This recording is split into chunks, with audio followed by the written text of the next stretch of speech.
The town of Sorrow Creek had a name that nobody laughed at anymore. In the early days, people said it was called that because a trapper named Sorrow had built the first cabin there back before Montana was even a territory. But the men who drank at Halverson's saloon on winter nights had long since stopped believing that story. Towns got their names from what they were not from who built them first. And Sorrow Creek, with its one muddy street and its permanent smell of coal smoke and frozen mud, had earned its name the honest way. Caleb Dern sat at the back table of Halverson's on the last night of November 1883, which was not unusual. What was unusual was that he had been sitting there for 3 hours and had not touched his drink. The glass of rye whiskey stood exactly where the barman had placed it, catching a thin sliver of lamplight from above, turning it amber. Caleb looked at it the way a man looks at something he has decided not to want anymore, but cannot quite bring himself to push away. On the table in front of him were 3 things. A glass of rye he would not drink, a revolver unloaded resting on its side, and a piece of paper so old and folded so many times that the creases had worn soft like the skin at the corners of an old man's eyes. He was not going to shoot himself. That was important to understand. The gun was not there for that. The gun was there because looking at it reminded him that he still had choices left. A man with no choices left does not sit in a saloon. A man with no choices left does not sit anywhere. The gun was proof of life in its own backwards way, and Caleb Dern had learned over 5 years of wandering that a man needs proof sometimes, especially on the nights when the cold comes through the walls and the silence gets too loud. He was 36 years old and looked 50, not from drink, not from meanness, from carrying something that had no right shape, something that did not fit inside a human chest, the way grief is supposed to fit clean and defined with edges that dull over time. What Caleb carried had no edges. It spread out through him like water through cracked earth, finding every hollow filling, every space where something lighter used to live. The barman, a wide man named Halverson himself, came over without being called and set a newspaper on the table beside the untouched glass. "Came in on the afternoon stage," Halverson said. "Thought you might want to read something. It's a long night." Caleb did not look up. "Appreciated." Halverson went back to his place behind the bar without another word. He was a good barman. He understood that some men came in for company and some came in to be left alone in a room that had other people in it, and that the second kind needed more care, not less. Caleb finally looked at the newspaper. It was the Helena Weekly Gazette, 4 days old from the journey down from the capital. Most of the front page was taken up with a story about railroad expansion and a dispute over water rights near the Yellowstone. But in the lower right corner below the fold was a smaller article with a photograph printed in the smudged gray tones that newspapers managed in those years. The headline read, "Land Attorney Hector Vane secures third Native Territory deal this year. Rights agreement opens Bitterroot Valley to settlement development." The photograph showed a man of about 45 standing on courthouse steps in a well-cut suit, one hand resting on a stone pillar, the other holding a leather document case. He was smiling. It was the kind of smile that costs money to maintain, all teeth and confidence, the smile of a man who has never in his life had to wonder whether he would be warm that night. Caleb looked at the photograph for a long time. Then he picked up the newspaper, folded it carefully, and put it in the inside pocket of his coat against his chest. He reached for the piece of worn paper on the table. He unfolded it slowly, though he did not need to look at it to know what was written there. He had memorized it within the first month. He had been trying to forget it for the 4 years after that. 11 names written in his own handwriting in the careful block letters he had learned at the Federal Marshal's office in St. Louis. Some had ages beside them. 2 of the names had been crossed through with a different pen in someone else's hand, though he did not know whose. He had found the paper folded inside an envelope on his desk one morning in the spring of 1879, the morning after everything fell apart, with no note and no explanation, as if whoever left it wanted him to understand exactly what his paperwork had meant in human terms. He looked at the names now, all 11 of them, and did what he did every night. He said them silently, one at a time, giving each one a full breath. It took as long as it took. He never rushed it. When he was done, he folded the paper back along its worn creases and put it in his shirt pocket closest to his body. He pushed the untouched rye to the edge of the table. He picked up the unloaded revolver and put it back in its holster. He paid Halverson without counting the coins. Outside, the cold hit him like a door swinging open on a dark room, sudden and complete. His horse, a gray roan mare he called Graybell, stood at the hitching post with her head low and her breath coming in small clouds that disappeared immediately in the wind. He had owned Graybell for 3 years, and she had never once complained about weather, which was the quality he valued most in any living creature at this particular period of his life. He untied her, checked her shoes out of habit, and looked up at the sky. The clouds were the wrong color, not the soft charcoal of regular winter clouds, but something greenish underneath something heavy, the particular shade that old mountain men associated with what was coming before it arrived.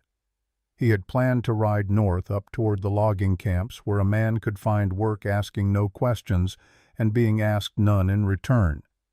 He had been planning it for 2 weeks without doing it, which should have told him something.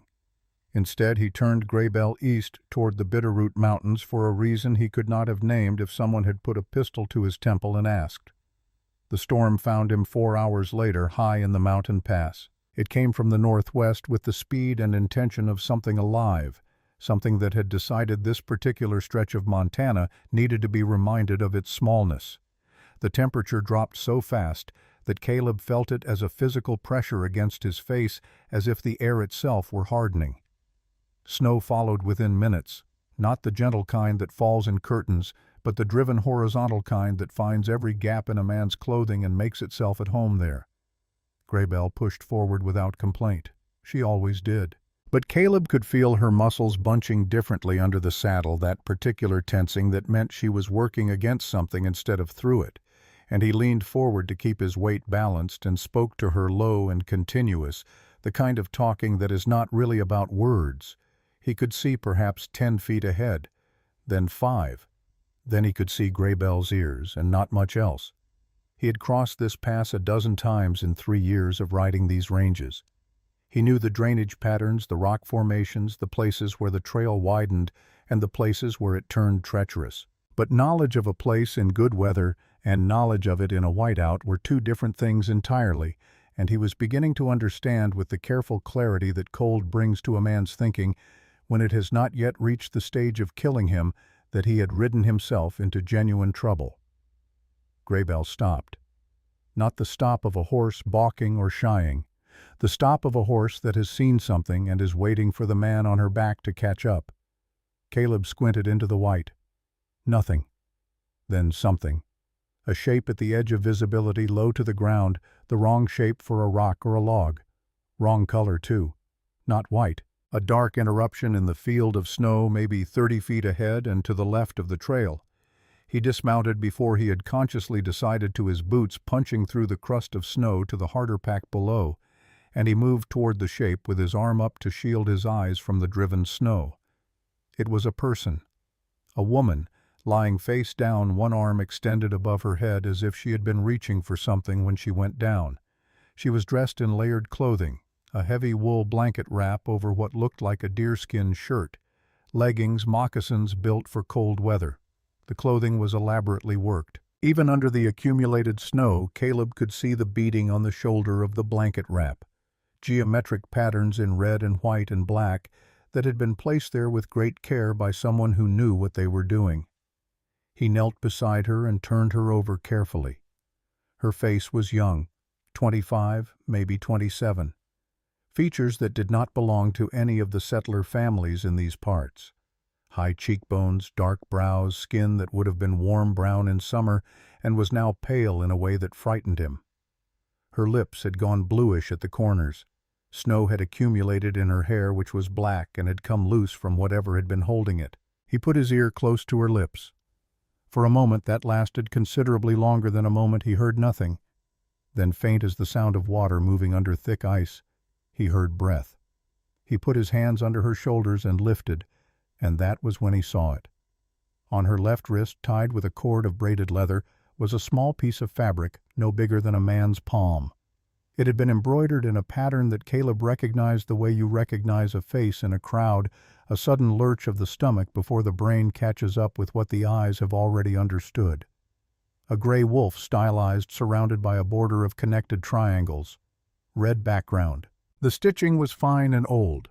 It was the mark of the Salish band in the upper Bitterroot Valley, the band whose winter camp location Caleb had provided in good faith to his supervisor at the federal office in the autumn of 1878. The band whose people were among the 11 names on the paper folded against his heart. He knew this because he had spent the year after signing that report learning everything he could about what had happened, reading every document he could access, talking to everyone who would talk to him. He had wanted to understand what he had done. He had not wanted to be comfortable about it.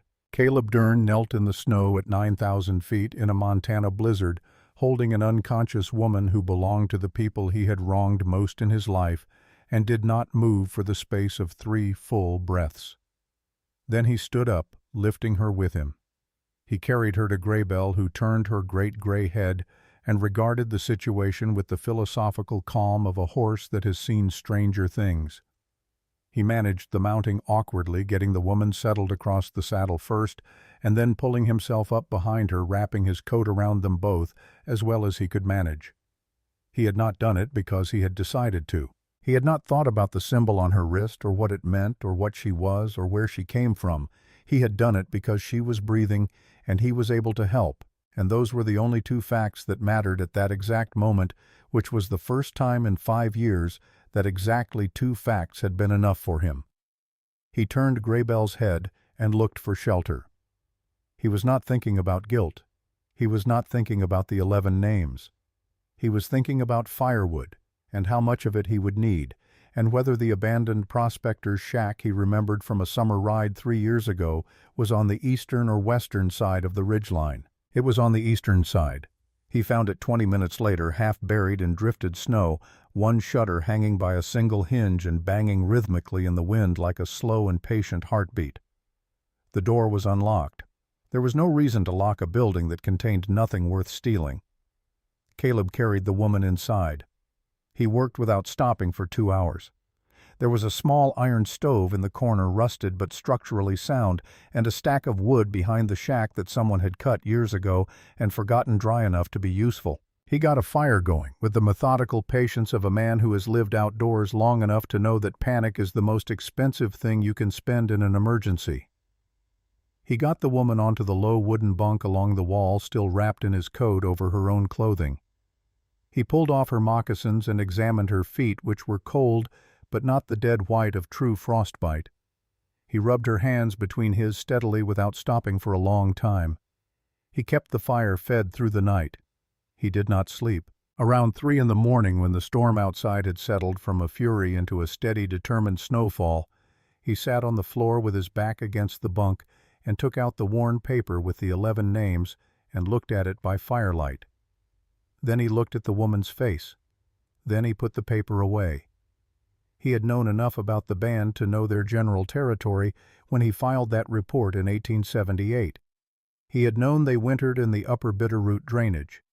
What he had not known, what his supervisor had not told him, was that the information was not being used for the relocation negotiation he had been told about.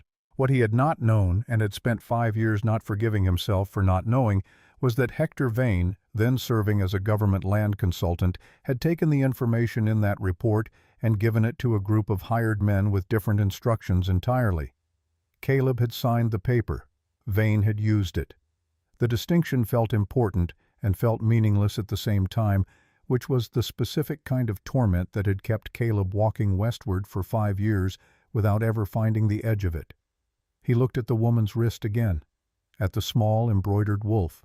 He was very tired. He let himself think for the first time in a long time about the other time he had been in a small shelter in the Bitterroot Mountains, not knowing if he was going to survive the night. 2 years ago, in the fall of 1881, a riding accident on a trail he had misjudged, a bad fall, a gash along his ribs that he could not stop bleeding on his own. He had managed to get off the mountain and into the lower timber barely, and then he had lost consciousness somewhere in the trees. He had woken up 3 days later. He had been in a small structure not unlike this one. There had been a fire. His ribs had been wrapped with a skill he did not have himself. On the floor beside the bunk had been a bowl of broth still warm, and beside it folded neatly a clean cloth. He had been alone when he woke. He had been alone when he left. But someone had been there. For 2 years he had carried a vague image of the person who had kept him alive during those 3 days, assembled from the fragments of fever dreams and half-consciousness. A woman's hands, dark hair, the sound of someone moving quietly and competently around a small space. He had never found out who. He looked at the woman on the bunk now. He looked at her hands at rest beside her body, the knuckles slightly roughened in the way that comes from working with plants and medicine. He looked at the scar on her left shoulder visible above the collar of her shirt. Old, neat, the particular neatness of a wound that was stitched closed by someone who knew how. His own ribs, the stitching along his left side that he sometimes ran his thumb along without thinking. The same particular neatness, the same hands. Caleb Dern sat very still on the floor of the abandoned prospector's shack and understood something that rearranged the furniture of his entire chest. This woman had saved his life. He was saving hers. The universe, it turned out, had a bookkeeping system, blunt, unhurried, and entirely indifferent to whether a man was ready for what it had decided to balance. He looked at the fire. He added another piece of wood. He settled back against the bunk and kept watch the way a man keeps watch over something he has only just realized is irreplaceable. She woke before dawn on the second day. Caleb was across the room adding wood to the stove when he heard the change in her breathing, the shift from the deep, irregular rhythm of someone unconscious to something shallower and more controlled, the breathing of someone who is awake and assessing their situation before they reveal that they are awake. He recognized it because he did the same thing himself every morning. He stayed where he was, not turning around, giving her the seconds she needed. He heard the soft sound of her shifting on the bunk, then silence. Then very quietly the sound of something being drawn from a boot. He turned around slowly, keeping his hands visible. She was sitting up on the bunk with her back against the wall and a short knife held low and steady in her right hand. She was pale, and there were shadows under her eyes that had not been there when he first found her, the particular shadows of a body that has spent its reserves and not yet refilled them. But her hand was not shaking. Her eyes were dark brown, nearly black in the firelight, and they were completely alert. They took him apart and put him back together in about 4 seconds. "Who are you?" she asked. Her voice was rough from cold and sleep, but the question was precise. "My name is Caleb," he said. "I found you in the snow 2 nights ago. You were nearly gone." A pause. "Where are we?" "Old Prospector's Shack, about 4 miles east of the main Bitterroot Pass. You're safe here." Another pause longer. Her eyes moved around the room, cataloging exits, taking inventory. The knife stayed where it was. "Every man who says that," she said quietly, "is not." "I know," Caleb said. "Keep the knife. I don't mind." Something shifted slightly in her expression. Not trust. The first small retreat of active hostility, which was different from trust, but was a necessary precondition for it. Caleb moved to the stove, keeping his movements slow and visible, and poured water from his canteen into the small pot he had been using to make broth. He did not look at her while he worked. He had learned from years of dealing with people in difficult situations that sometimes the most useful thing you can offer a frightened person is the gift of not being watched. "There's broth," he said. "When you're ready, no obligation." He heard her breathe out slowly. Then he heard the soft sound of the knife going back into the boot. He did not comment on that either. She told him her name was Saya. Just the name, nothing else, and he did not ask for anything else. He told her his name was Caleb, just the first name. They sat with those 2 small pieces of information for a while, letting them settle. The storm pressed at the walls of the shack with a sound like breathing.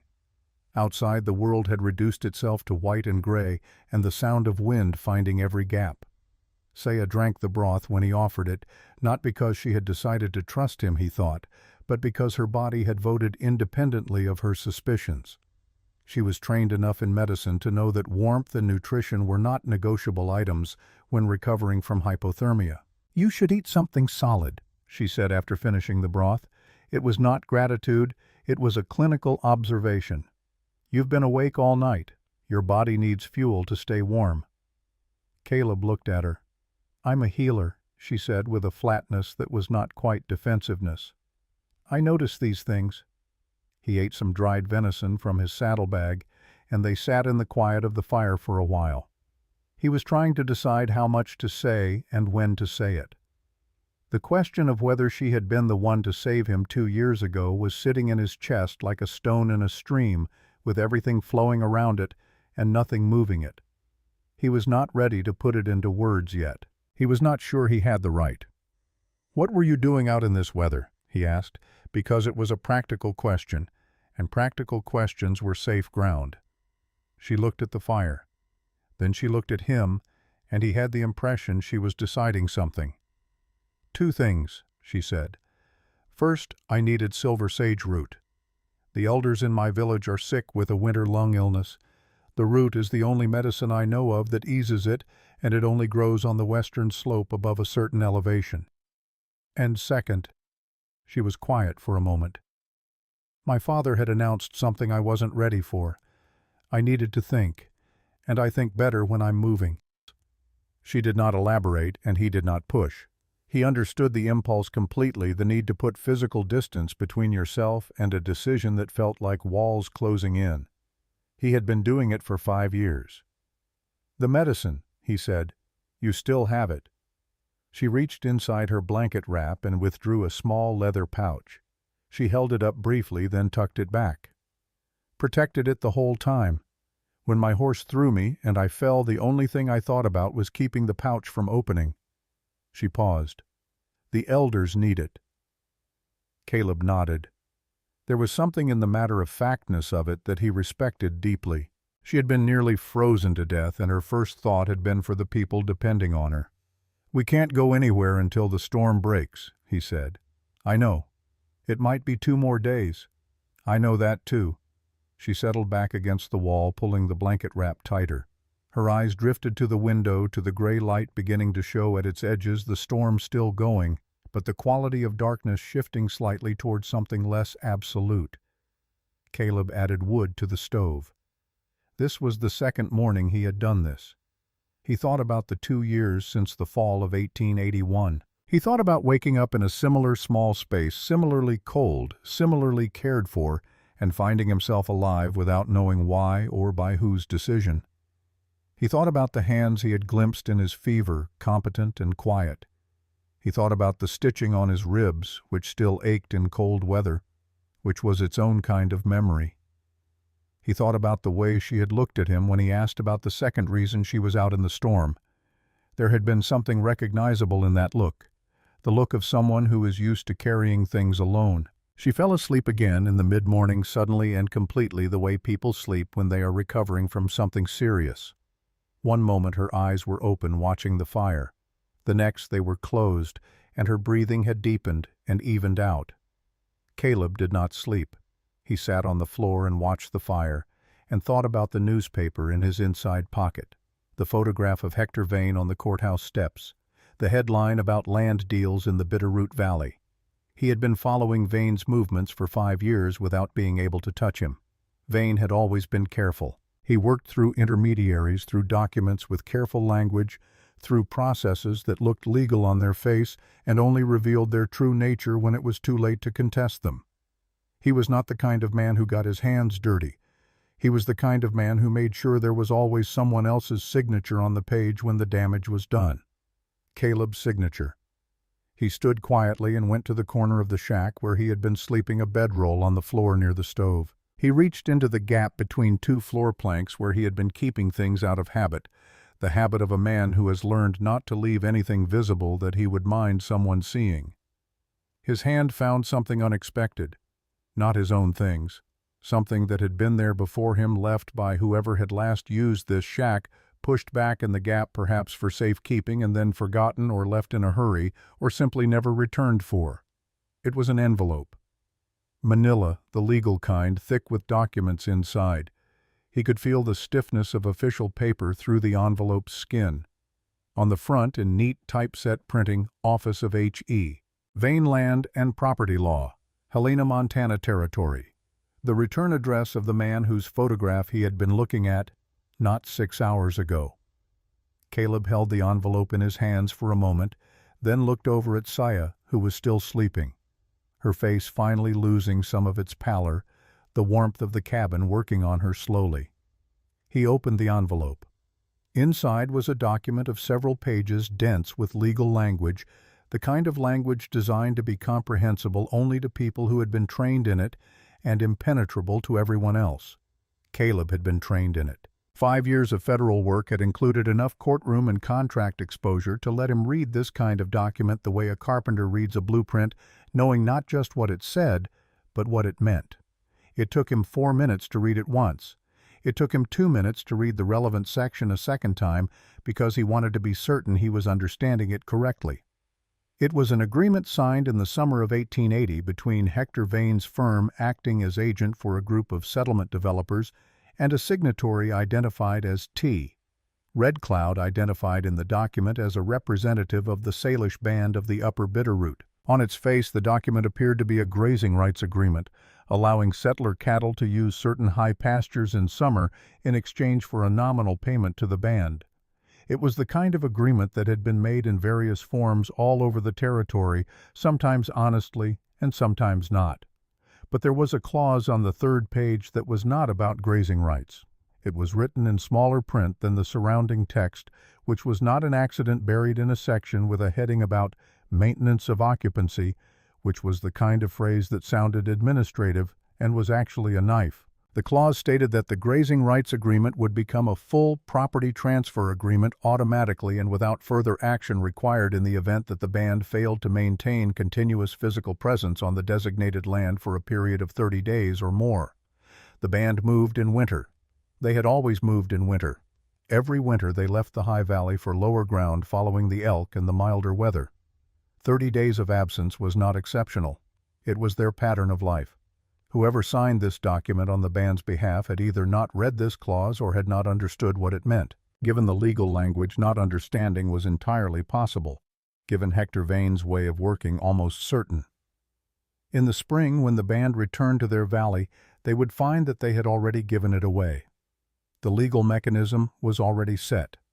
Vane would simply wait for winter to do his work for him, the way he always waited for someone else to be the instrument.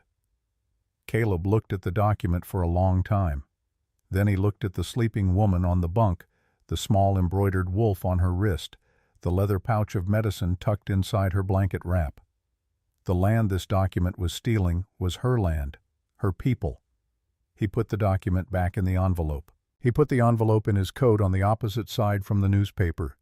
He was now carrying Hector Vane against both sides of his chest. He did not know yet what he was going to do about it.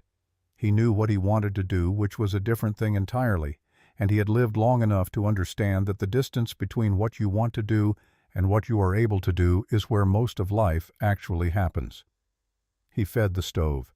He sat back down on the floor. Outside, the storm continued its work, patient and indifferent, covering everything with the same white weight. When Saya woke again in the early afternoon, she found Caleb sitting very still, looking at the fire with an expression she could not immediately read. She had treated enough patience in her life to know that there were different kinds of stillness. There was the stillness of a man at peace.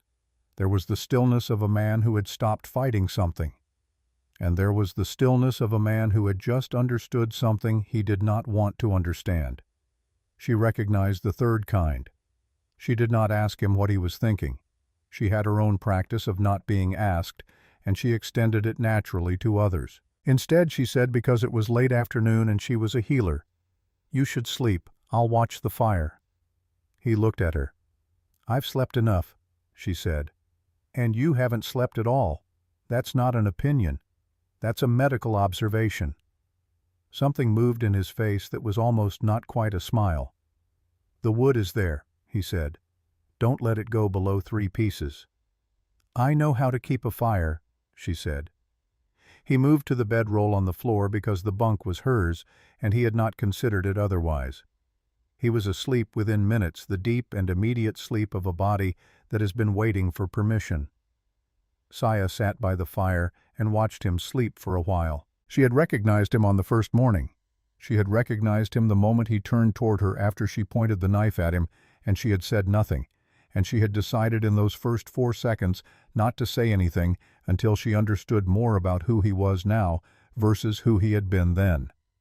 2 years ago she had found him unconscious in the timber below the eastern trail, bleeding from his left side, his horse gone.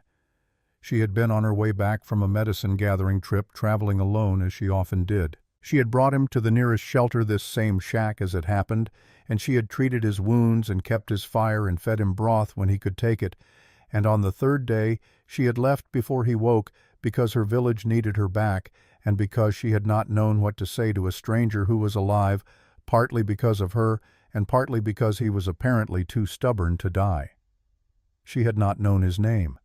She had looked through his coat while he slept, not out of curiosity, but out of practical necessity, checking for identification, for any information that might tell her who to contact.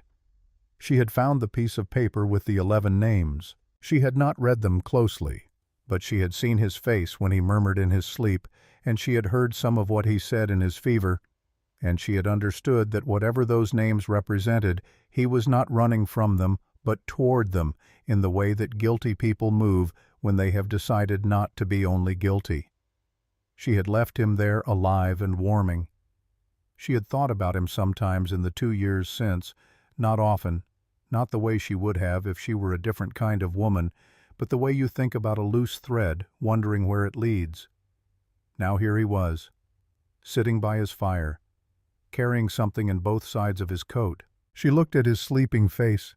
He looked asleep like someone considerably younger than he did awake. The lines that vigilance put in a face smoothed out when vigilance finally let go.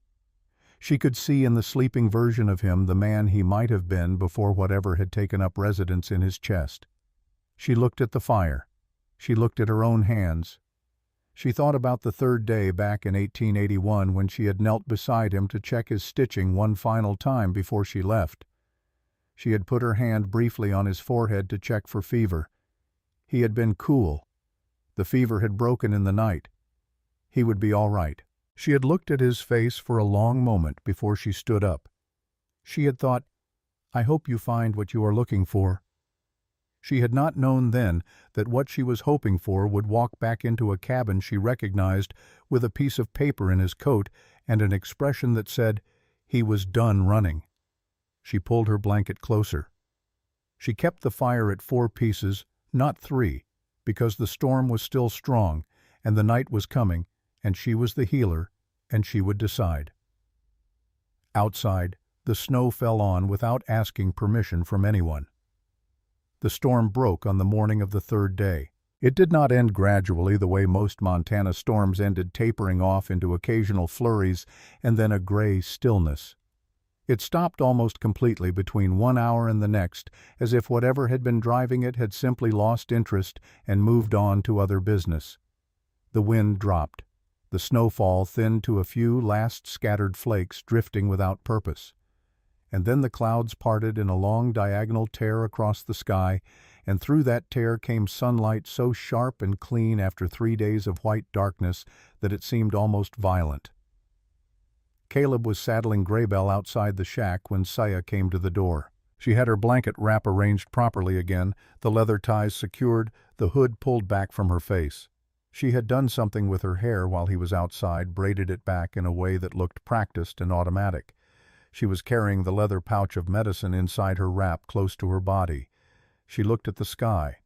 Then she looked at the valley below them, the vast white expanse of the Bitterroot laid out in the morning light like something that had been made specifically for this moment, the snow glittering, the dark lines of the timber cutting through it, the frozen river catching the sun in long silver pieces. "My village is east and south," she said, following the river to where the valley narrows between the 2 peaks, half a day's ride. "I know that country," Caleb said. He finished the cinch on Graybell's saddle and straightened up. "I can get you there." She looked at him. "I didn't ask for an escort." "I know you didn't." A silence, the kind that is not uncomfortable, just honest. "My horse is gone," she said finally. "And you have one." "That's the practical argument," Caleb said. You can make it or not as you see fit." Another pause. Then she walked to Graybell and waited while Caleb helped her mount, accepting the assistance without commentary, which was its own kind of answer. They rode in silence for the first hour. The trail down from the high pass was slow going, the snow deep and unmarked Graybell picking her way with the careful intelligence of a horse that has learned to read terrain. Caleb rode behind Saya, close enough to steady her if she needed it, far enough to give her the space that mattered. She was still recovering.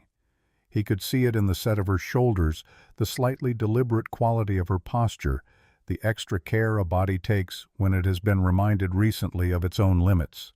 She did not need steadying. Around mid-morning they came over a small rise and stopped without planning to, both of them going still at the same moment, because the view below demanded it. The valley lay open before them, enormous and white and quiet.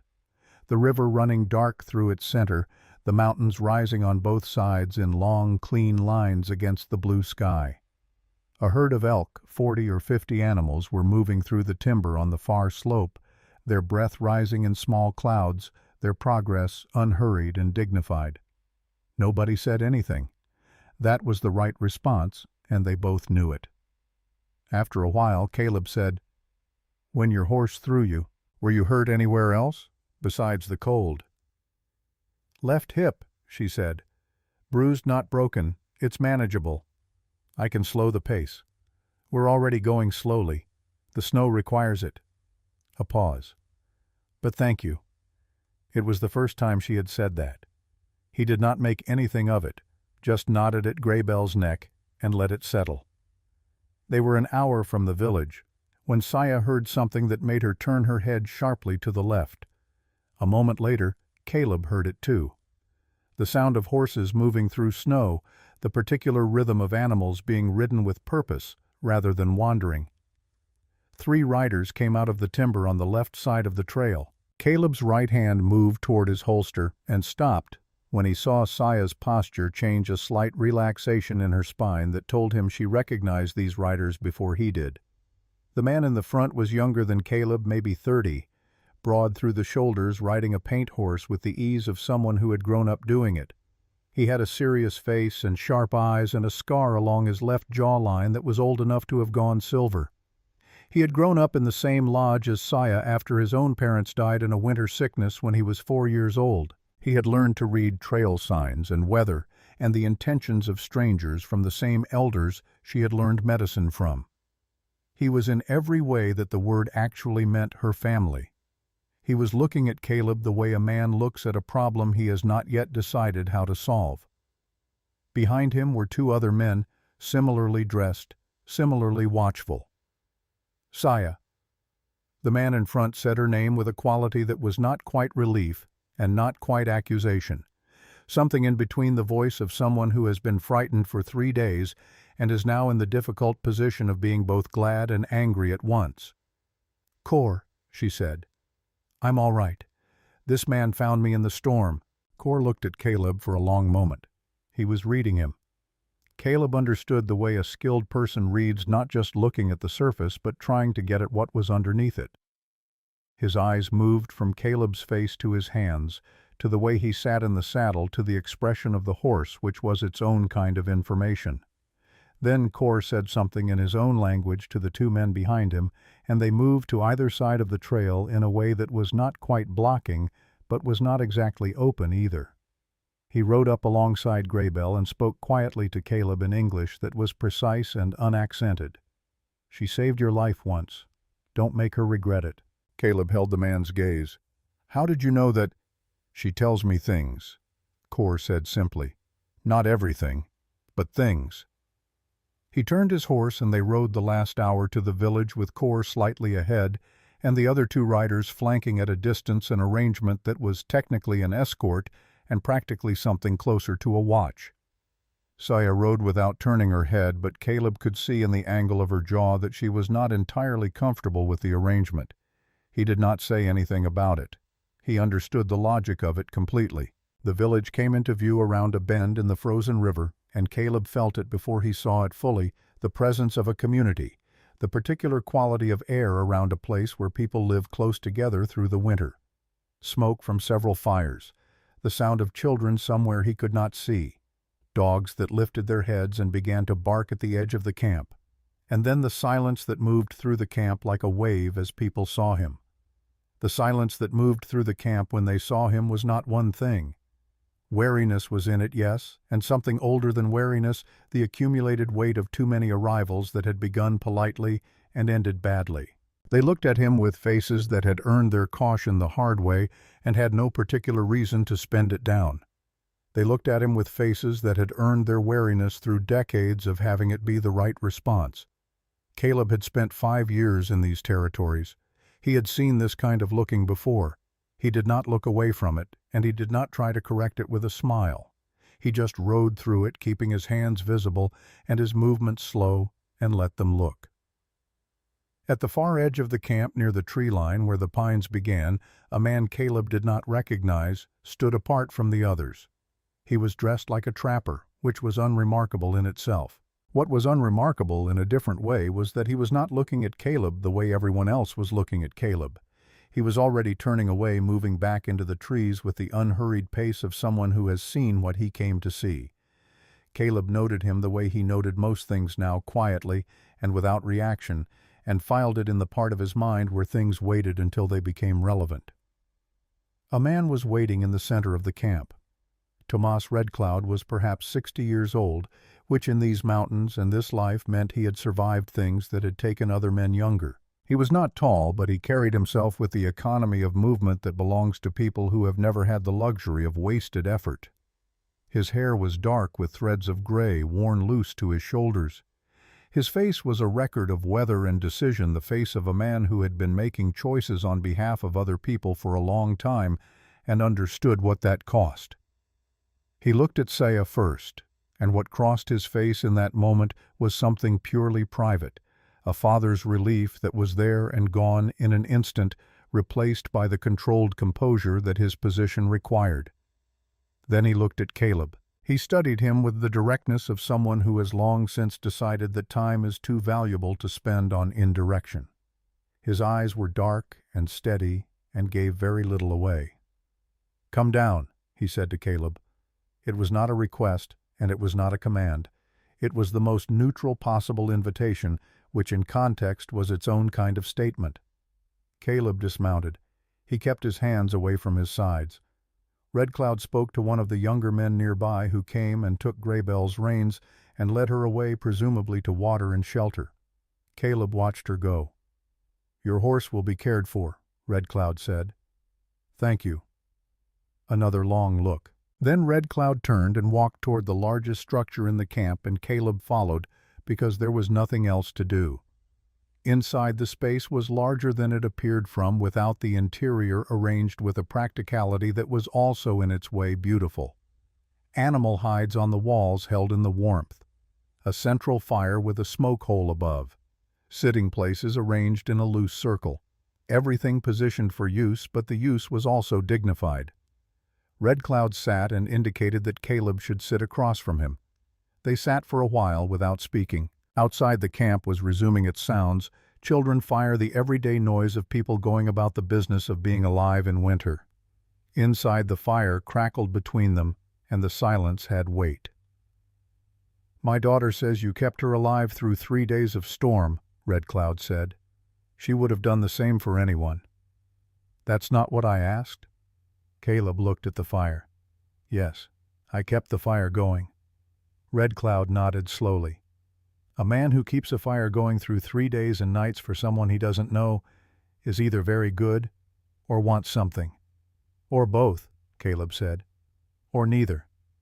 The chief looked at him with something that was not quite amusement. "You speak plainly." "I've found it saves time." Another silence. Then Red Cloud said, "You will stay 3 days. After that we will talk again about what comes next." 3 days was not generosity. It was a deadline with a civil face on it, and both men understood that clearly enough not to say it aloud. Caleb respected the honesty of it. "Understood," he said. He was given a sleeping space near the edge of the camp, a small structure used for storage in summer that had been cleared out, basic but adequate. He was not watched constantly, but he was watched. He understood that too, and did not take it personally because it was not personal. It was reasonable. That evening Cor came to find him. He came alone, which told Caleb something, and he stood in the doorway for a moment before coming inside, which told him something else. The scar on his jaw caught the last of the evening light. He had the look of a man who has decided to say something he has been arguing with himself about. He sat down without being invited. "My cousin," he said, which was how he referred to Saya. Not her name, not her role, just the relationship. "She told me about finding you 2 years ago, about what you said when you had the fever." Caleb waited. "She said you were calling out names," Cor continued, "one after another, like you were accounting for them." He looked at Caleb steadily. "She didn't tell me what names. She said it wasn't her place to tell." "She was right about that," Caleb said. "I'm not asking you to tell me now either." Cor leaned forward slightly. "I'm telling you that she kept watch over you for 3 days when she could have left you in the first hour. I'm telling you that when a marshal came through 6 months ago asking about a man named Caleb Dern, she told him no such man had been in this valley." He paused. "I'm asking you to understand what that means and what it costs, and whether you are the kind of man who understands those things." Caleb was quiet for a moment. "A marshal named Walsh?" he asked. Cor did not confirm or deny it. "She made a decision about you before she knew your name or your reason. I want to know if that decision was made correctly." "I can't answer that for you," Caleb said, "or for her. I can tell you I'm not running anymore. I can tell you I have information that concerns this village and your chief, and that I intend to share it." Cor looked at him for a long time. "My cousin won't tell you this," he said, standing to leave. "But she cried the night after she left that cabin in 1881. She thought you were going to die in the snow." He said it without emotion, as a fact, the way you state a fact that matters without embellishment. "She doesn't cry easily."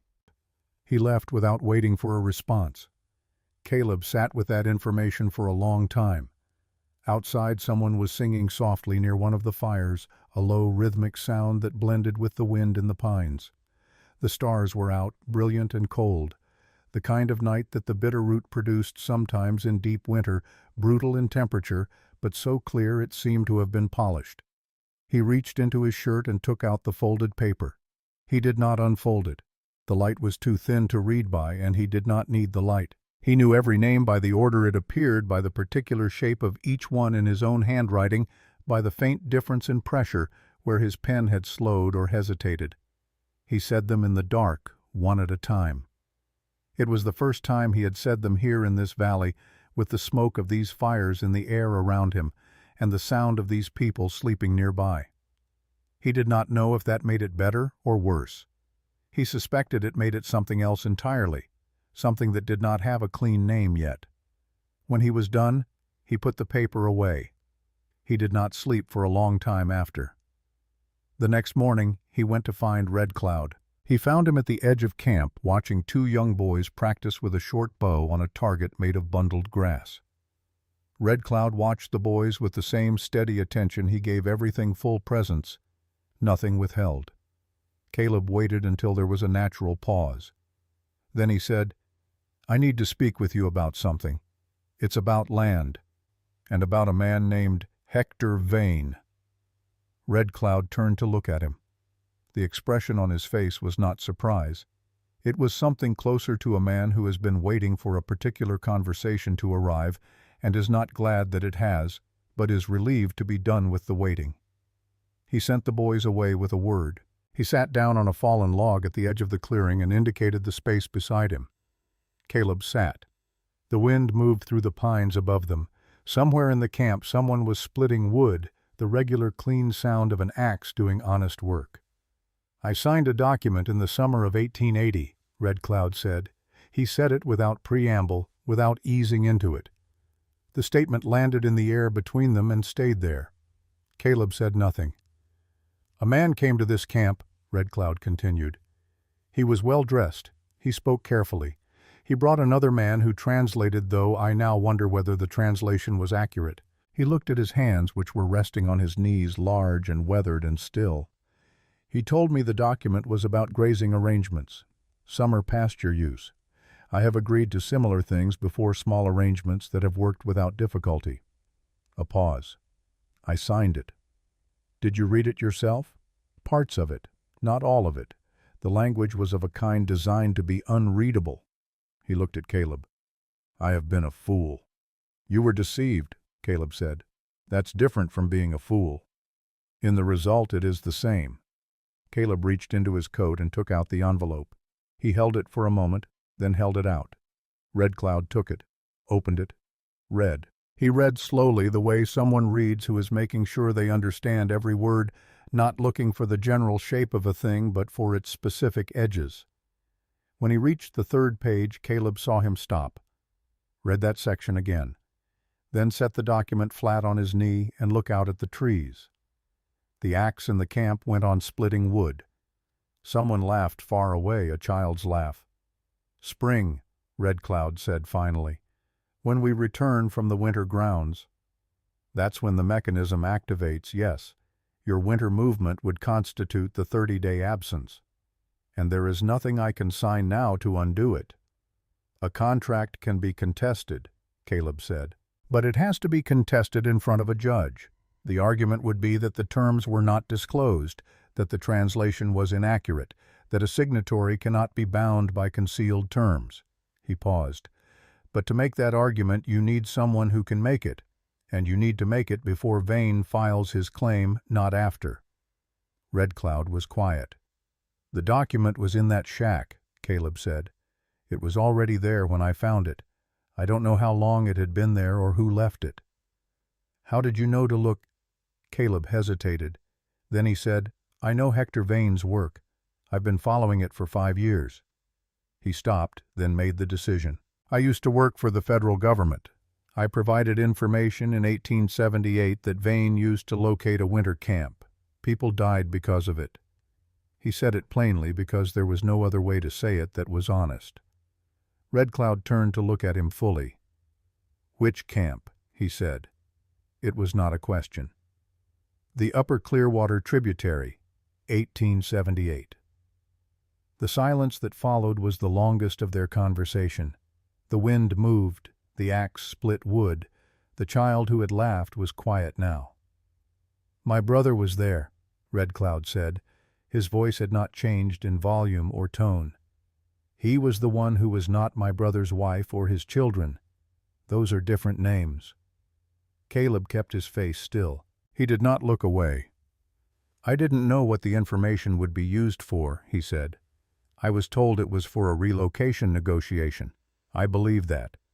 I have spent 5 years knowing that believing it was not enough, and that I signed the paper regardless. Red Cloud stood. He walked a few steps away, his back to Caleb, looking into the timber. His shoulders were very still, the stillness of controlled feeling of a man who has had a long time to practice carrying weight without showing it in his posture. He stood that way for a while. Then he turned back. I will consider what you have told me, he said. Both things. Come to my fire tonight. He walked back toward the camp without another word. Caleb sat on the log alone for a long time, listening to the axe and the wind, and did not try to determine what anything meant yet. Agnes arrived on the second day. She came out of the timber at the eastern edge of camp in the late afternoon, walking with a stick and a pace that suggested she would arrive when she arrived, and had no interest in being hurried. She was old in the way that certain people become old, not diminished by it, but compressed everything unnecessary shed away over the decades until what remained was entirely essential. 2 young men went out to meet her, and she waved them off without breaking stride. She was perhaps 78, perhaps older. Her hair was white and worn in a single braid over one shoulder. Her face had the particular geography of a face that had been expressive for many decades, the lines running in directions that suggested more laughter than grief, though both were there. She was carrying inside her coat something flat and rectangular. Caleb could see the outline of it when she passed near him without looking at him.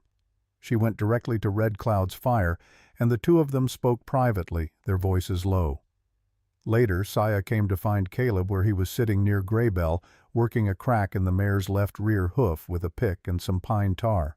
My grandmother, Saya said, nodding in the direction of Red Cloud's fire. She's been gone since before the storm. Where was she? Saya was quiet for a moment, and in the pause Caleb understood that this was not a simple question. There is a place she has known since she was a girl, an old trapper's cache cut into the rock face above the eastern drainage 2 hours from here on foot. She told me about it once years ago, said she used it when she needed to put something beyond reach. She looked at the fire across the camp where her grandmother sat. 3 years ago, after my father signed that document, Agnes told me she had placed something important there, something she had been keeping since Helena years before that. She said she would know when to go back for it. A pause. When the storm was coming, she went. I didn't know until she was already gone. She walked 2 hours into that weather at her age. She walked 2 hours into that weather at her age. Saya agreed, and there was something in her voice that was not quite worry and not quite pride, but occupied the difficult ground between them. She knew the rock shelter would hold. She has slept in worse places than that in her life, and she knows it. She finally looked at him directly. Agnes decides when something is ready, not before. 3 years ago she put it away because the time wasn't right. Whatever you arriving here means to her, she decided the time is right now. Sounds like someone else I've had occasion to meet recently, Caleb said. A pause. Then Saya said, without inflection but not without intention, "She taught me everything I know." He looked up at her. She was not smiling, but there was something in her eyes that was close to it, a small warmth at the edges, the expression of someone allowing themselves to be slightly amused against their own tendency toward seriousness. "Walk with me," she said. "I want to check on the elders. You can come or not." He came. The next 2 hours were the quietest he had spent in recent memory, which was saying something for a man who had spent 5 years largely alone. They moved through the camp from lodge to lodge, Saya checking on the sick elders with a thoroughness and gentleness that told him she had been doing this since she was young enough that it had become as natural as breathing. She asked questions, listened to breathing, checked for fever, adjusted the medicine she had been dispensing since her return. Caleb stayed near the door of each structure out of the way watching. He watched the way the old people looked at her, the specific quality of trust in a patient's face when they believe completely in the person treating them. He had seen that look on the faces of people dealing with doctors in cities sometimes. He had never seen it with such completeness as he saw it here. She did not perform her competence. She just exercised it. When they were done, she led him to the river. The bank was exposed here, the snow packed down by many feet over many years, a place where the camp came to water and to sit and to think. The river itself was still mostly frozen, but along the center a dark channel ran free, moving with the particular energy of water that has found a way through. They sat on a flat rock at the edge of the bank. The sun was low, the light turning the snow gold at its edges, the bare cottonwoods along the river casting long blue shadows across the white. Neither of them spoke for a time. The silence settled between them without requiring management. Two people who did not yet trust each other, and both knew it, and neither one needed to pretend otherwise. There was something honest in that, even if nothing else was certain yet. Saya said without looking at him, still watching the river. "The man I took care of 2 years ago. He talked in his sleep." Caleb said nothing. "I didn't try to listen," she said. "When someone has a fever, what they say belongs to the fever, not to them. I tried not to hear." A pause. "But some of it came through anyway. Names." He said names one after another like he was counting something he could not stop counting. The river moved under its ice. "He reached for a piece of paper before he reached for water," she said. "When he was first coming out of the fever barely conscious, the first thing his hand did was search his coat for something. I had taken his coat off when I stitched him. I had put the paper on the shelf above the bunk. His hand found it. He held it against his chest and his breathing slowed." Caleb looked at the river. "Are you still carrying it?" she asked. A long pause, long enough that the answer was already given before the word came. "Yes," he said. She nodded as if this confirmed something she had already understood. "Good," she said. A man who forgets what he owes is the one I'm afraid of." She turned to look at him, then directly the way she looked at everything without flinching from what was there. "A man who remembers it and keeps walking anyway. That's different." He looked at her. There were things he wanted to say and no clear road through them. He had spent 5 years constructing the specific discipline of not saying things, of keeping the account books of his own guilt private and accurate, and now someone was sitting beside him in the winter light and saying that the account books were not the whole story, and he did not know how to receive that without the whole structure shifting. "I know who you are," she said, "or what you were." He became still. "The marshal who came through 6 months ago," she said. "He described you. He told me what you had done, what he believed you had done." She looked back at the river. "I told him no such man had come through this valley." "Why?" The word came out before he had decided to ask it. She was quiet for a moment, choosing her answer with the care she gave everything. "Because I had looked at your face for 3 days," she said. "When a person has a fever, they can't perform. They can't manage what they show. What I saw on your face during those 3 days was not a man who had done something terrible and didn't care. It was a man who cared so completely that it was killing him." She paused. "That matters, not because it erases anything, because it tells you what a person is made of underneath what they have done." Caleb looked at his hands. He thought about Cora's words the previous night. She cried the night after she left that cabin. He thought about the envelope in his coat, the document that was going to take this valley from these people in the spring. "There's something I need to tell you," he said, "about your land." She turned to look at him. "And about Hector Vane." He told her about the envelope, about the clause on the 3rd page, about what it meant and when it would activate and what Vane's plan was. He told her plainly and without softening it, because she was the kind of person who deserved information in its actual shape, not fitted with edges to make it easier to hold. She listened without interrupting. When he finished, she was quiet for a while. Then she said, "My father signed it." He didn't know what he was signing. The clause was hidden. The translation was likely inaccurate. "It doesn't matter why. The result is the same." "That's what he said." She looked at him. "You talked to him." "This morning. He told me before I told him. He's been carrying it." She closed her eyes briefly. When she opened them, she looked across the river at the far bank, at the dark timber rising up the slope toward the white peaks above. "This valley," she said. "My grandmother was born here. My mother is buried here. The children who are learning to walk in that camp right now, they'll learn the names of these mountains, the way you learn your own name." She said it quietly, without anger, which made it worse. "Someone who has never seen these mountains decided to own them by waiting for winter." "Yes," Caleb said. "What can you do about it?" "The contract has a flaw. It was never properly notarized. I need to get that argument in front of a federal judge before Vane files his ownership claim in spring. And I need a witness who can testify to the circumstances of the signing the inaccurate translation, the concealed terms. My father, and anyone else who was present." She thought. "Agnes," she said slowly. "Agnes was there. She told me once years ago that she had been present and had tried to get my father to wait to have someone else read the document first. He didn't listen." She paused. "She's been angry about it for 3 years." "Is she angry enough to testify?" Saya almost smiled. "Agnes is angry enough to do most things. The question is whether she thinks it will help." The light was fading now, the gold draining out of the snow, the blue of the shadows deepening. The temperature was dropping with the speed it dropped at this altitude in this season, a few degrees every few minutes once the sun went behind the western peaks. They sat there for a few more minutes anyway. "There's one other thing," Caleb said. She waited. "Vane is the man who used my information in 1878. He's the one who ordered the attack on the winter camp." He said it to the river, not to her. "I didn't know that until afterward. I've been following his trail for 5 years. I've never had enough evidence to bring him in front of anyone who could stop him. Until now. Maybe.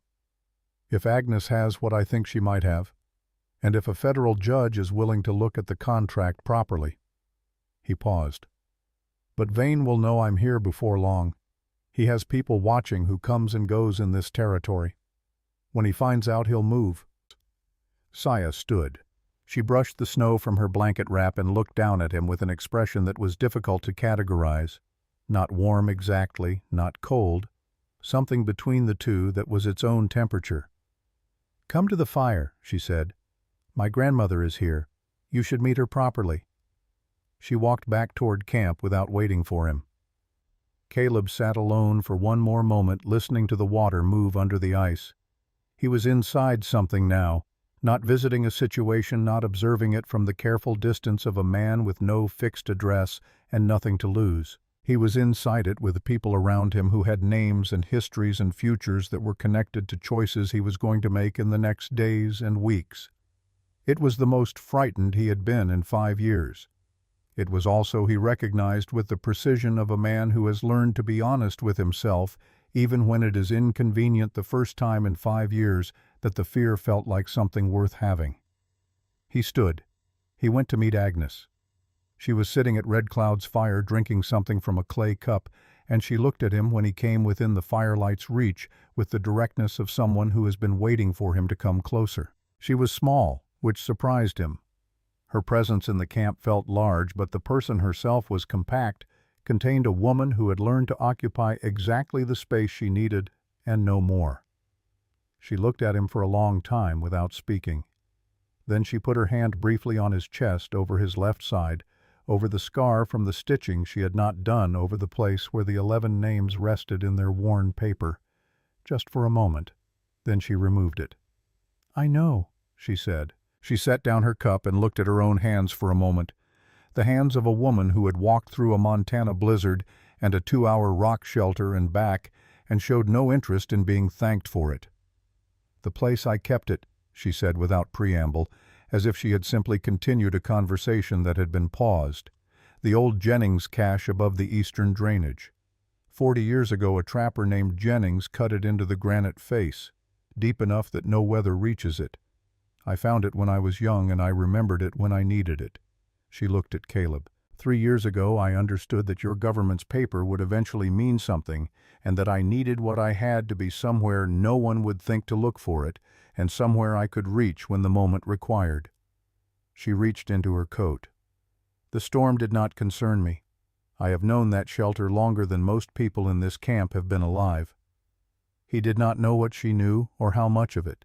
He suspected it was more than he could account for. She reached into her coat and withdrew a flat object wrapped in oilskin and held it out to him. He unwrapped it. It was a document. Old, the paper slightly yellowed at the edges, but intact, the writing clear and deliberate. It was a letter. A letter written in the particular formal style of official correspondence, dated in the autumn of 1878, addressed to a government contact in Helena. It described in careful and precise language a plan for acquiring territory in the upper Bitterroot Valley and the means by which resistance would be neutralized prior to any legal claim being filed.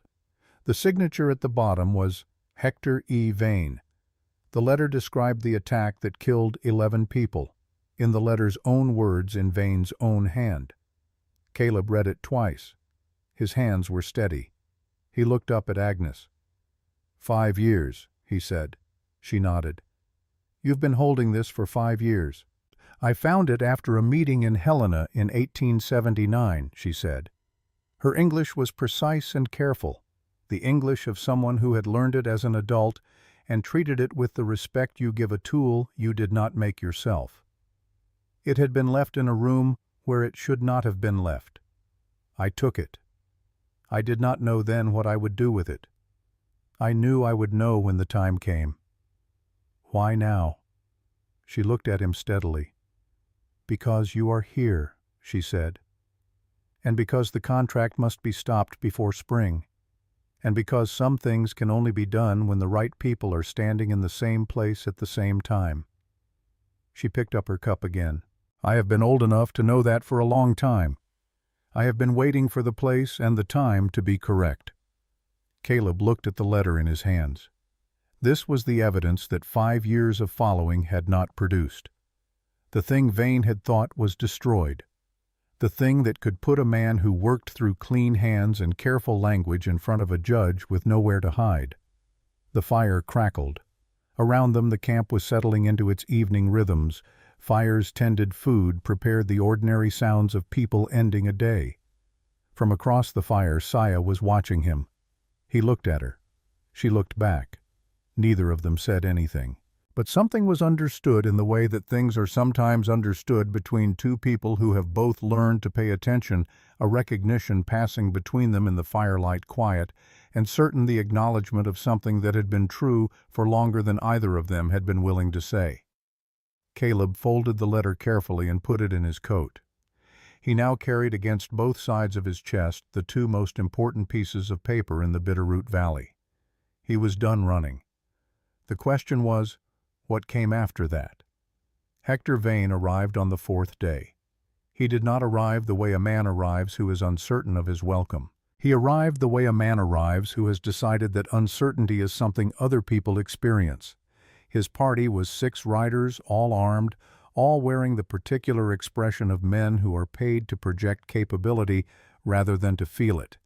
Vane himself rode in the center on a dark bay horse that cost more than most Montana settlers made in a year. He wore a gray wool coat with a fur collar and carried a leather document case across his saddle as other men carry rifles. He stopped at the edge of the camp and waited, which was itself a kind of statement.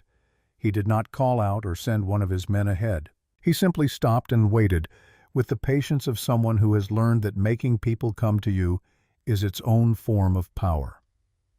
Caleb saw him from across the camp. He was with Cor near the wood store when the riders appeared, and he felt Cor go still beside him in the way a man goes still when he has assessed a situation and found it serious.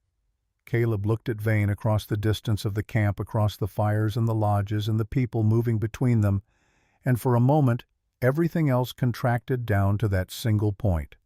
5 years. Vane looked exactly like his photograph in the newspaper, which meant he looked like a man who had never suffered any consequence for anything.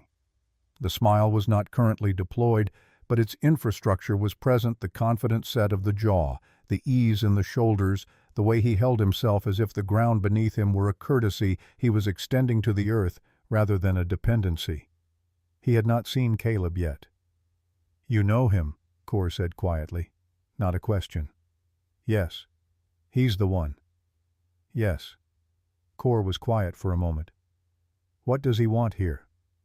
"The valley," Caleb said. "He wants the whole valley. He's come to collect on the contract." "It isn't spring." "He's not waiting for spring anymore. Something changed his timeline." Caleb watched Vane dismount with the assistance of one of his riders, not because he needed the assistance, but because accepting it was a way of demonstrating that assistance was available to him. "He knows I'm here. Someone told him." Cor looked at him. "You're certain?" "He wouldn't be here otherwise. The contract doesn't mature until spring. He has no legal standing to be here now." Caleb kept his voice level. "He's here because I changed something by being here, and he needs to know what that something is." Red Cloud walked out to meet the visitors. He moved without hurry, his bearing conveying the specific kind of dignity that does not require demonstration because it is simply present. The 2 men spoke at the edge of Camp Vane, producing documents from his case, Red Cloud listening with a stillness that gave nothing away. Caleb watched the exchange from across the camp. He needed to think clearly, and he needed to do it quickly, which were 2 things that did not always cooperate with each other. He had the letter from Agnes in his coat, and the copy of the contract and the legal argument about improper notarization, but legal arguments were only useful in the presence of someone with the authority to act on them, and the nearest federal circuit judge was in Missoula, 2 days' ride in good weather. What he did not have was Deputy Walsh. Cor touched his arm. "I'm going to find my cousin." He left before Caleb could respond. Caleb stood alone near the wood store and watched Vane smile at something Red Cloud did not react to. Then Vane turned his head, and his eyes moved across the camp with the scanning quality of a man looking for something specific, and they found Caleb and stopped. The smile that followed was small and immediate and entirely genuine, which was the most alarming thing about it. It was the smile of a man who is pleased to see exactly what he expected to see, who finds confirmation satisfying in all its forms. Vane said something to Red Cloud and walked across the camp toward Caleb. He walked like a man who owns the ground he is walking on or intends to shortly. He stopped 3 feet away and looked at Caleb with an expression of comprehensive assessment, the look of a man reviewing an investment he made long ago and determining its current value. "Caleb Dern," he said. His voice was measured and pleasant, the voice of someone who had learned to control the instrument of it, the way a musician controls his instrument, always at the right volume, always at the right pitch. "I heard you were somewhere in this territory. I confess I didn't expect you to be quite this far into the hills." "Hector," Caleb said. Vane looked around the camp with the tourist's gaze of someone viewing things that do not yet belong to them, but shortly will. "Remarkable place. Genuinely remarkable. You can see why it's worth the trouble." His eyes came back to Caleb. "How long have you been here?" "Long enough." "Long enough for what I wonder." The smile stayed exactly where it was. "I hope you haven't been making things complicated, Caleb. You always had a talent for making things more complicated than they needed to be. It was your most consistent professional quality. I remember it differently. You remember a great many things differently than they were. That was another quality." Vane set his document case down on a nearby log with the care of a man setting down something valuable. "I'm here on routine legal business. The contract dated 1880 is approaching its operative phase. I'm simply here to facilitate the transition." "The contract is defective," Caleb said. "It was never properly notarized. The terms were not disclosed to the signatory. The translation was inaccurate. None of it would survive a judicial review." Something moved behind Vane's eyes, quick and contained the movement of a man recalibrating, but his expression did not change. "That's an interesting legal theory," he said. "You'd need someone to make that argument, in front of someone with authority to hear it." He paused. "And you'd need to be in a position to make arguments which presupposes a certain freedom of movement that I'm not sure you currently enjoy." He reached into the inside pocket of his coat and withdrew a folded paper. He held it out to Caleb, not quite offering it, just displaying it. "Federal warrant for the arrest of one Caleb Dern, former deputy marshal, on charges relating to the unauthorized disclosure of protected operational information leading to loss of life. Signed by a judge in Helena 3 weeks ago." He put it back in his pocket. "Deputy Walsh is perhaps 2 days out, maybe less." Caleb kept his face still. "Here is what I am proposing," Vane said, and his voice shifted slightly, becoming the voice of a man making a business proposition reasonable and direct. "You leave, tonight, quietly. You continue whatever walking away from things you've been doing for the past 5 years. Walsh arrives, finds nothing of interest here, moves on. The contract completes in spring. Everyone's situation resolves." He looked at Caleb with an expression of genuine reasonableness. "Or you stay.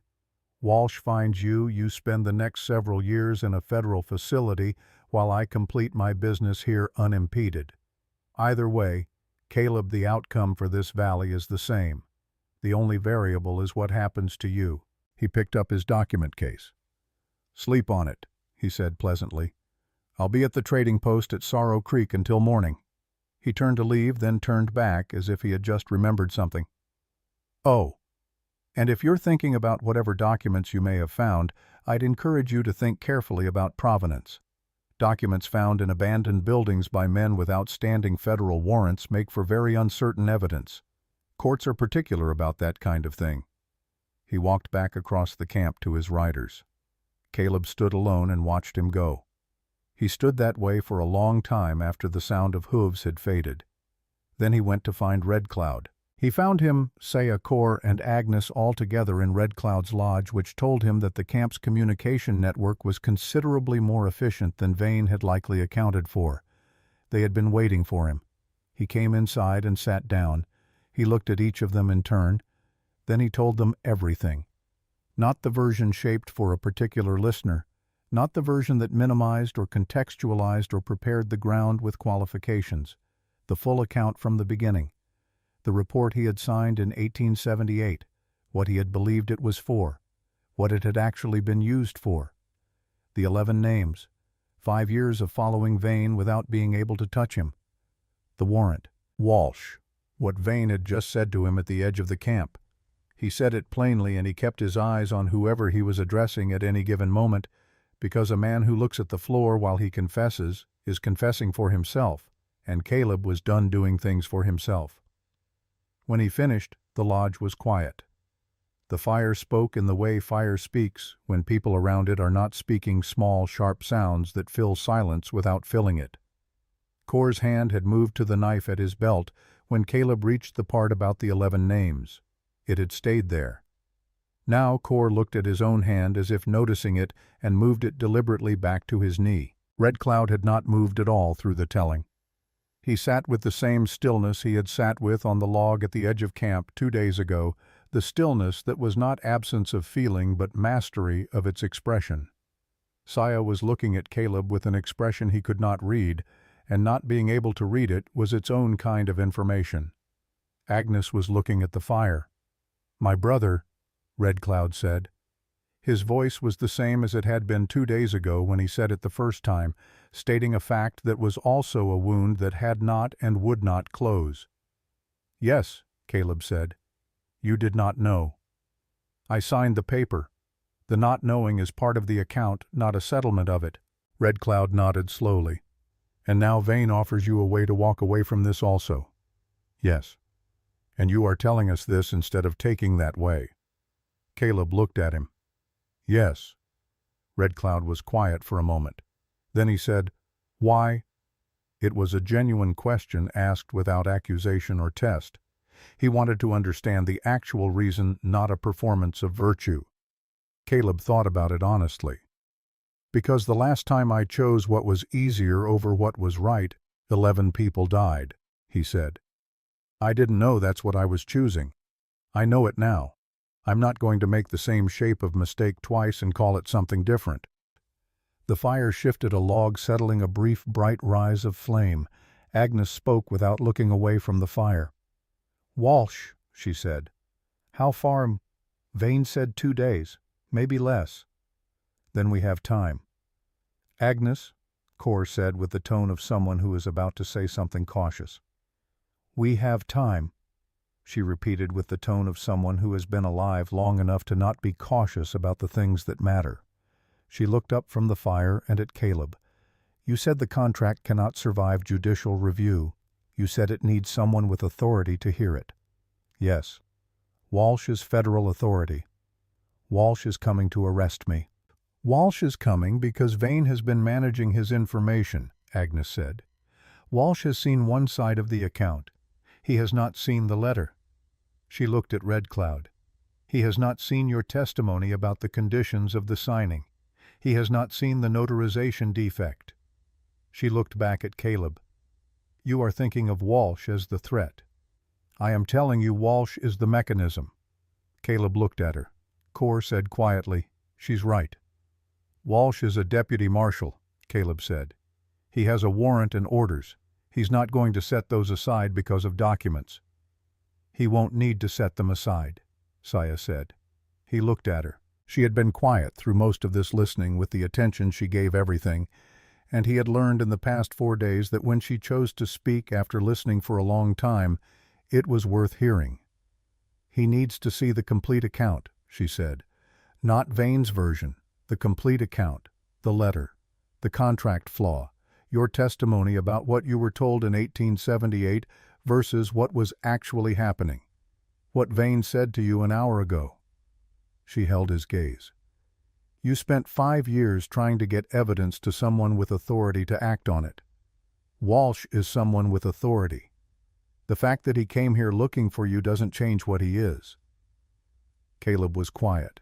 "She's right," Cor said again. He looked at Caleb with the directness he had shown from the beginning, the directness of a man who does not perform opinions he does not hold. "I'll ride for Walsh tonight. I know the Eastern Trail. I can be at the Sorrow Creek crossroads by morning." "Vane will be watching that trail," Caleb said. "Vane will be watching you," Cor said. "He doesn't know me from any other rider in these mountains." A pause. and I know trails through this country that Vane's men could follow for a week without finding the end of them." Caleb looked at him. He thought about what it meant what Cor was offering. This man had watched him arrive with suspicion, had told him plainly that trust was not automatic and would not be given without reason, had spent 4 days evaluating him with the careful attention of someone for whom mistakes in judgment could be permanent. And now he was sitting across a fire offering to ride through a Montana night to help. "Cor," he said, "you understand what this costs you if it goes wrong." "I understand what it costs everyone if it goes wrong," Cor said, "including the people in this camp who need this valley to be here next spring." He stood. "I'll need a letter, something Walsh can read that gives him reason to come here before he goes to Sorrow Creek." Caleb looked at his hands. "I'll write it." There was a moment in the lodge that was different from the other moments, something shifting in the quality of the air, the particular shift that happens when people who have been facing in different directions turn and find themselves facing the same way.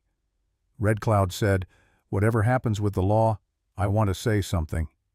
He looked at Caleb directly. "You came into this camp carrying the weight of my brother's death and said so to my face. That is not a small thing. There are men who have done smaller wrongs and hidden behind larger excuses their entire lives." He paused. "I cannot give you my brother back. I cannot give you the 5 years you have carried this. What I can tell you is that a man who walks toward a thing instead of away from it, when the away is available, that is a man I know how to respect." He looked at the fire.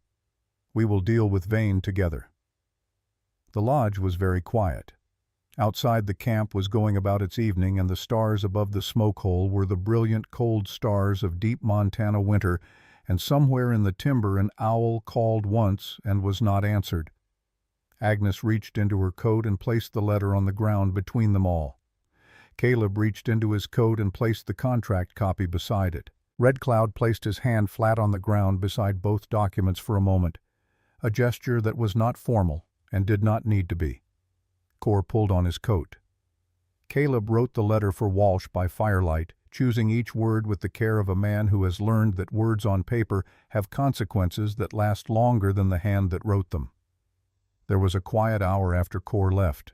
The camp settled, fires banked, children brought inside. The particular nighttime hush of a community that knows tomorrow is uncertain and has made its peace with that knowledge through long practice. Caleb was sitting outside his sleeping quarters, his back against the wall, looking at the stars, when Saya came and sat beside him. She did not ask permission. She simply sat. They were quiet for a while. The cold was serious but manageable, the kind of cold that requires coats and is satisfied with them. The stars were extraordinary the way they were only away from any city, the Milky Way visible as an actual structure across the sky, something with dimension and presence. "You didn't have to tell us everything," she said. "Yes, I did." A pause. "You could have told us enough. The contract, the flaw, the plan for Walsh. You didn't have to include the 1878 part. Your father already knew part of it. He knew you were involved. He didn't know the scope of it."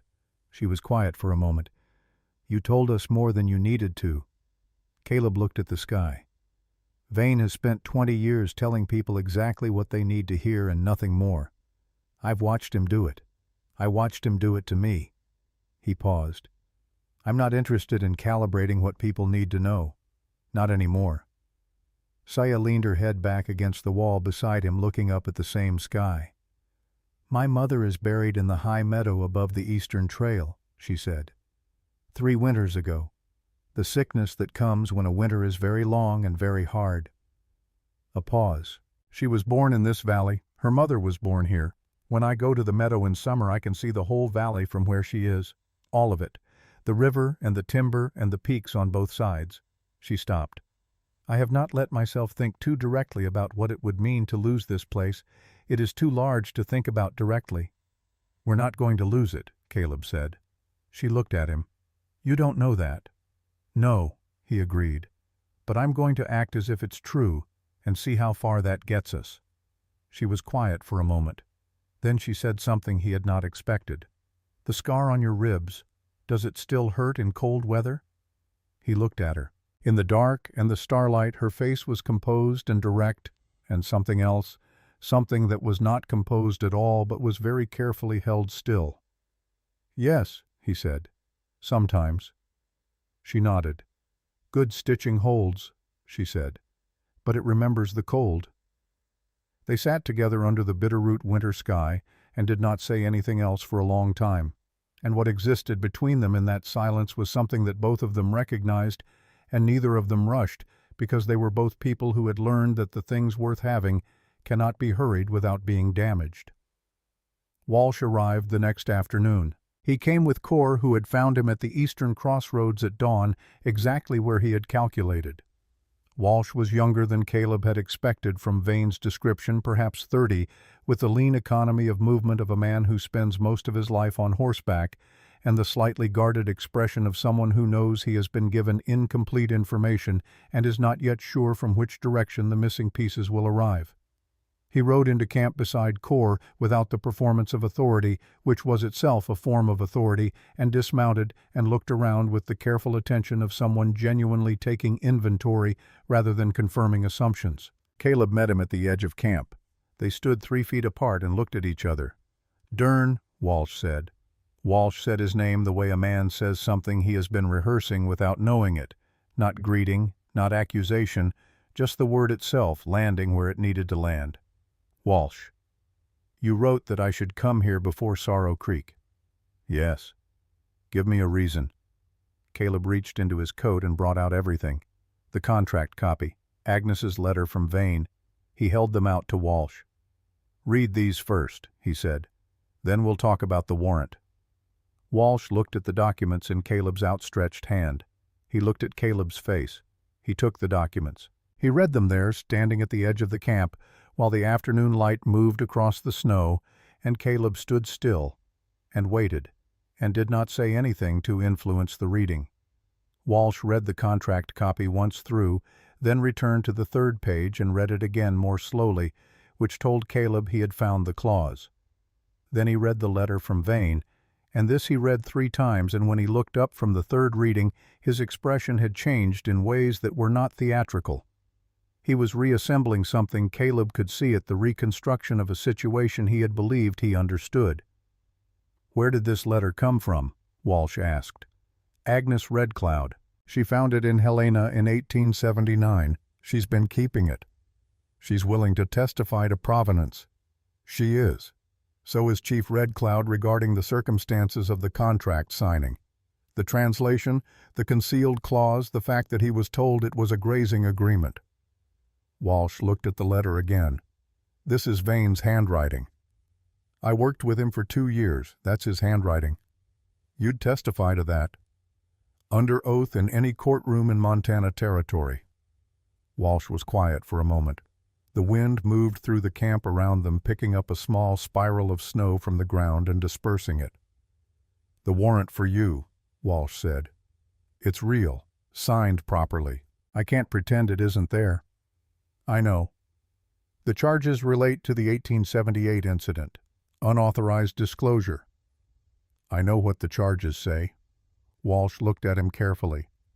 "Vane filed the complaint that generated the warrant. 3 weeks ago, same time he filed his claim paperwork for this valley in the Helena Land Office."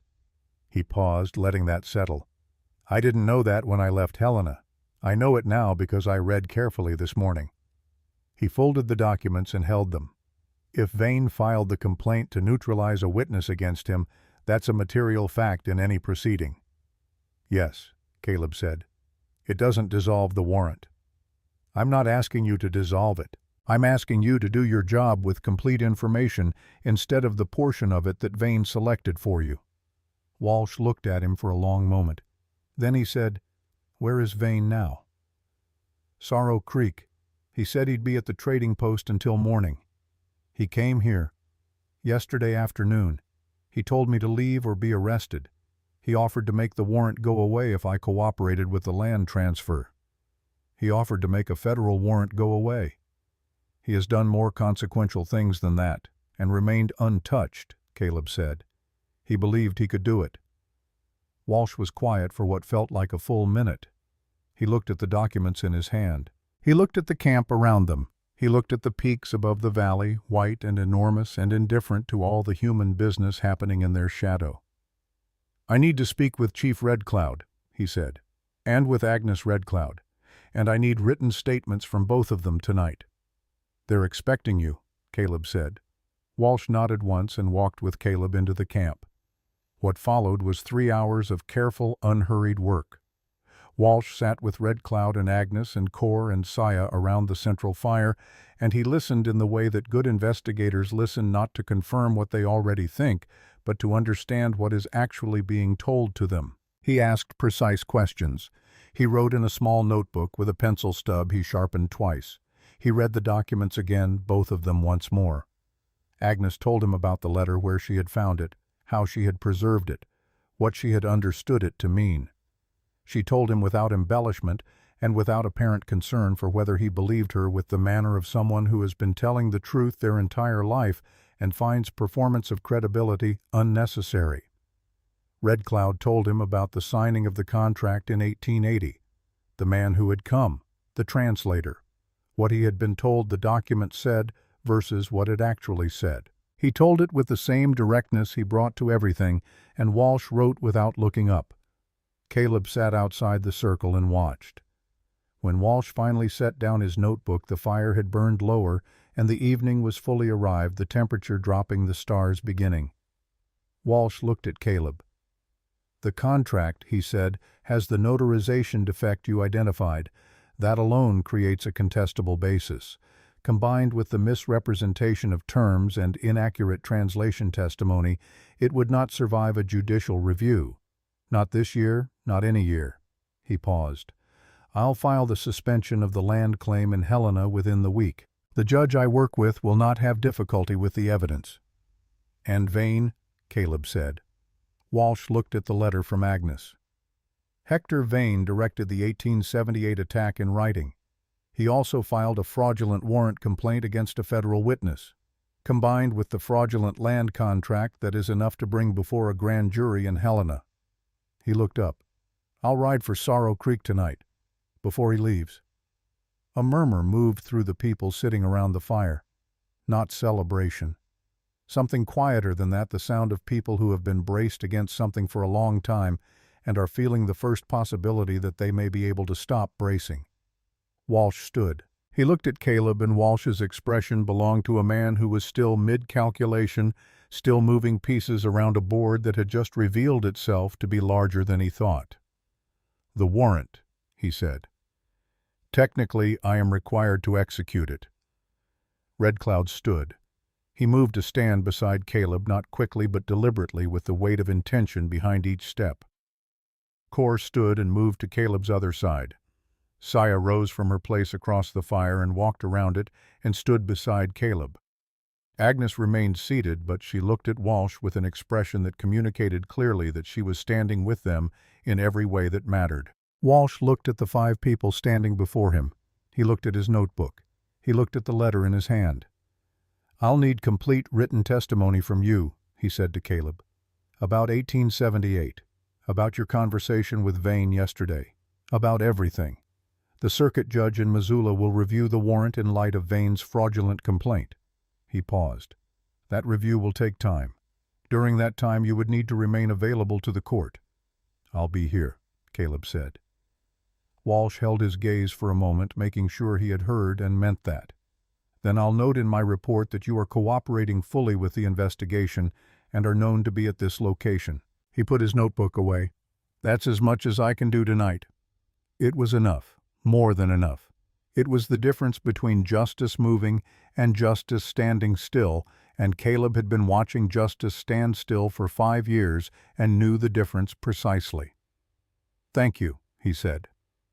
Walsh nodded, once pulled on his coat and went to prepare his horse. Cor watched him go, and then looked at Caleb with an expression that was not exactly a smile, but occupied the same territory. "He's a better man than I expected a marshal to be," he said. "He's doing his job with all the information," Caleb said. "That's rarer than it should be." Cor looked at him for a moment. Then he put out his hand. Caleb took it. It was a brief grip, firm and direct, the kind of handshake that does not require elaboration, because it already contains everything it needs to contain. When Core released it, he turned and walked back toward the campfire without looking back. Caleb stood where he was as Walsh's horse disappeared into the evening dark hoofbeats fading down the eastern trail toward Sorrow Creek, and Hector Vane, who was sitting at a trading post counting on the reliability of a world he had arranged to his convenience and was about to discover had been rearranged while he was not watching. A hand touched his arm briefly from the side. He turned. Saya stood beside him in the last of the evening light. She was looking at him with the expression he had been unable to read for 4 days, and he understood now that he had been unable to read it because it was not one thing. It was many things held in the same face at the same time. The face of someone who has seen a great deal and is allowing herself carefully and with full awareness of what she is doing to hope. "Come inside," she said. "Agnes has been cooking since this afternoon. She does that when things are going to be all right." "How does she know things are going to be all right?" "She's been right about everything else," Saya said. "I stopped questioning her timing years ago." 3 months later, in a Missoula courtroom, the circuit judge reviewed the land contract and the evidence regarding its fraudulent execution and found it void in its entirety. He used the word fraudulent 17 times in his written decision, which was later described by a Helena newspaper as unusually emphatic for a contract ruling, though the newspaper did not know the full account. Hector Vane was arrested by Walsh at the Sorrow Creek trading post on the night Walsh left the Bitterroot camp without incident, without drama. He was taken to Helena, where a grand jury reviewed the 1878 letter and the contract and the warrant complaint and returned an indictment on 3 separate counts. The trial lasted 11 days. The verdict was not in his favor. He was sentenced in the spring of 1884 and did not return to Montana Territory. The federal warrant for Caleb Dern was reviewed by the Missoula circuit judge in light of the evidence that it had been filed as a fraudulent suppression of a witness. The judge found additionally that the 1878 report as originally submitted by Dern had been materially altered before the information was acted upon, the alteration made by a clerk in Vane's employ who provided a full confession during the Helena proceedings. The warrant was dissolved. The 11 names on the worn paper in Caleb's shirt pocket did not go away. He did not expect them to, and he did not want them to. They were not a burden he was waiting to set down. They were part of the account of his life, permanent, and correctly placed the record of a night when he had not known enough and had not asked the right questions, and the people who had paid for that were owed the dignity of being remembered. He carried them differently after. He still took the paper out each night and said each name, giving each one a full breath the way he always had. But he said them now facing east toward the peaks he had learned by name in a valley where the river had a name he knew how to pronounce among people who could have told him if he had asked exactly which direction the wind came from when it carried snow. That was different. That was everything. But he was saying them in a place now in a valley with a name surrounded by the timber and the peaks and the frozen river that ran warm again in spring. He was saying them in a home which was different from saying them in the dark of a different nowhere each night, different in a way that he thought the names themselves might have something to say about if names could speak. He thought they might prefer it. On the first morning of March 1884, Caleb walked out of the lodge that had been given to him in the camp and stood in sunlight for the first time in weeks. The snow was still deep, but the quality of the light had changed, the particular shift that comes when winter has reached its limit and the days begin to mean it. He heard Saya before he saw her. She came around the side of the lodge with her medicine bag over one shoulder and a handful of something green in her other hand, and she stopped when she saw him standing there in the new light and looked at him for a moment. He looked at her. In the 3 months since Walsh had ridden for Sorrow Creek, they had built something that neither of them had named, because naming a thing before it is ready is a way of pressuring it into a shape it has not yet chosen. They had built it the way Saya built everything, with attention and patience and the willingness to let a thing be what it actually was rather than what you wished it were. He had written his testimony for the court, and she had sat with him while he wrote it, not saying anything, just present in the way that certain people are present, making the room feel less like an examination and more like a place where honest work can happen. She had taught him the names of the plants that grew in the valley, the ones that could heal and the ones that were simply beautiful, and the ones that were both. He had learned them slowly the way adults learn things when they understand that the learning is the point. He had sat with Agnes in the evenings more times than he could count, learning to be quiet in the particular way Agnes was quiet, the quiet of someone who has decided that most things do not require a response, only witness. He had worked alongside Core, cutting timber and mending the community structures that winter had stressed the physical work of a community in a hard season, the kind of work that does not ask for your history and does not care about your credentials, and knows you only by whether you show up and whether you are useful when you do. He had been useful. He had shown up every day. Now Saya stood in the March light with the green thing in her hand and looked at him with the expression he had finally learned to read, the expression of someone who is allowing themselves to be completely present in a moment, not managing it, or measuring it, or protecting themselves from it. "Silver sage," she said, holding up the green handful. "First of the year. I told you it blooms in March." He looked at the small green sprigs in her hand. He looked at her face. He reached into his shirt pocket and took out the folded paper. He held it for a moment, the worn paper with its soft creases, the paper he had carried for 5 years in the dark. He did not burn it. He folded it one more time and put it back closer to his heart than it had been, not further. "You were right," he said. She looked at him. The March light was in her eyes, which were dark and clear and entirely present. "Come with me," she said. "I want to show you where it grows. There's a meadow on the eastern slope where you can see the whole valley. All of it." He knew without her saying it that this was her mother's meadow, that she was showing him the most important thing she knew how to show. He fell into step beside her. They walked through the camp past Agnes sitting outside in the new light with her eyes closed and her face turned up to the sun, past Core splitting wood with the rhythmic efficiency of a man who has found his pace and intends to maintain it, past the children who were already outside in the snow, because children understand before anyone else when winter has lost its absolute authority. Red Cloud was standing at the edge of camp looking east toward the peaks. He turned when he heard them and looked at the two of them walking together in the morning light, and something moved in his face briefly that was not chief and was not diplomat and was not the controlled dignity he wore in public. It was a father's face looking at his daughter walking forward into her own life and finding it good. He nodded once to both of them. Caleb nodded back. They walked out of the camp and up through the timber, and the Bitterroot Valley opened behind them as they climbed wider with every step, the river and the dark trees and the white meadows and the mountains, holding it all on both sides like cupped hands. At the top of the rise, Saya stopped. She stood in the new light with her silver sage and looked out over the valley that her grandmother had been born in and her mother was buried in, and that was going to be there in the spring and the spring after that. Caleb stood beside her. He was not thinking about the 11 names. He would think about them tonight in the proper way, giving each one its breath. But right now he was thinking about this valley and this light and the woman standing beside him who had decided he was worth keeping before she knew his name. The river ran dark and free through the center of the white valley below them, and along its center the ice had already begun to break, running warm in the March sun, the bitter root thawing, making room for what came next.